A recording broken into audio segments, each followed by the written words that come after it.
Des ondes Vocast, l'actu débat.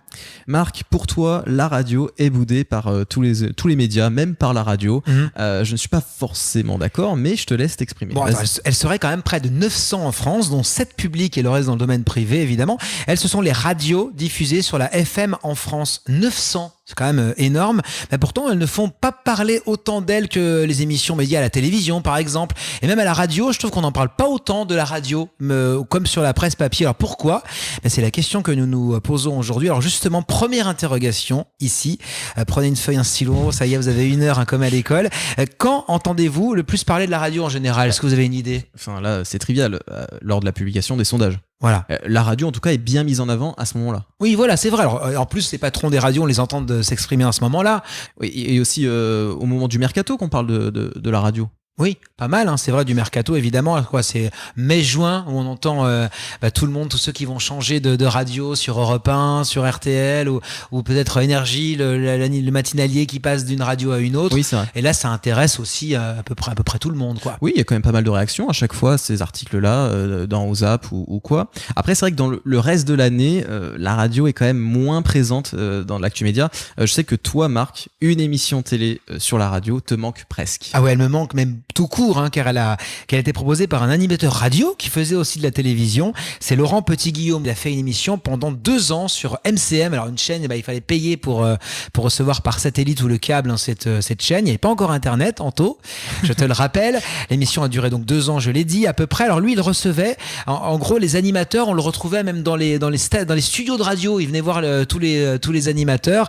Et c'est vrai que ça nous faisait rêver, quoi. Il était là entre 2 interventions sur Skyrock, Fun ou Énergie ou les autres, c'était génial. Alors il y avait aussi le fameux zapping de Tata Jeannette. Tata Jeannette, je sais pas si vous l'avez connue, non Christophe, tu l'as pas connue, Tata Jeannette. C'est elle qui voilà, qui faisait en gros, qui reprenait certaines bourdes qu'on entendait à l'antenne. Pourquoi pas Bob le Cinglé qui s'était planté, ou alors une question hot sur Love in Fun. J'attendais vraiment cette rubrique avec impatience. Tata Jeannette, hein, qui était dans son fauteuil et qui branchait la FM et qui faisait un zapping pour nous, c'était exceptionnel. Alors une question sinon que je me pose, pourquoi Radio Mag n'a duré que 3 ans ? Est-ce que c'était pas rentable ? Est-ce que personne n'était intéressé par la radio ? Une chaîne du câble, peut-être pas beaucoup de budget. Peut-être aussi, ou est-ce que Laurent Petit-Guillaume n'avait plus le temps de faire cette émission ? On parlait que de Paris, pourquoi ils sont pas allés aussi en province ? Oui. RVS, Radio Service, il y avait quand même plein de choses à dire, notamment. Peut-être question de budget, je sais pas. Et Marc aussi, tu me parles souvent de Télérama. Télérama, ils en parlent de la radio. Télérama, c'est vrai que c'est quand même le journal de la télé et de la radio. Alors c'est un peu élitiste, un peu le journal des profs de français, hein, qui achètent le journal. Et je te coupe, mais Télérama, c'était Télé Radio Magazine. C'est ça, c'était ça. Et d'ailleurs, c'est toujours le cas. Hein, c'est toujours le cas. Télérama propose toujours des pages radio. Il y a 4-5 pages sur la radio. On parle forcément plus souvent de FIB, de France Culture ou encore de France Inter. Mais on a eu aussi des portraits de grands animateurs comme Coé, hein, sur Énergie et d'autres. Télérama est aussi ouvert d'esprit. C'est bien d'entendre. Il y a aussi Le Monde. Le Monde aussi, c'est vrai. Médias.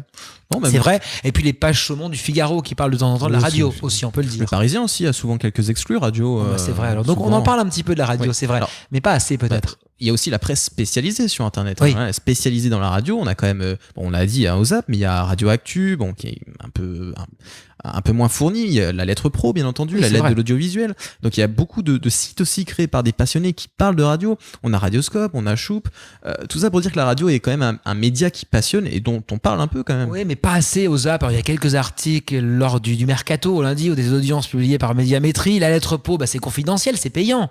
Donc tout le monde ne peut pas lire la Lettre Pro malheureusement, même si j'adore la Lettre Pro. Il y a quelques articles gratuits. Donc, Oui, c'est vrai. Bon, c'est vrai, mais je trouve que le monde de la radio, je sais pas pourquoi. Est-ce que ça n'intéresse pas l'auditeur ? L'auditeur veut écouter la radio, mais pas de connaître son monde autour, je sais pas. En tout cas, si vous qui nous écoutez, donnez-nous votre avis via mon Twitter, @AnthonyGouraud, GOU2RAUD, ou par mail, contact@vocast.fr. Là où je trouve les autres médias un peu injustes vis-à-vis de la radio, c'est cette impression donnée que la radio appartient au passé. Ça, franchement, j'aime pas trop parce que je constate tous les jours de nouvelles perspectives pour le secteur. On est con, je suis pas d'accord.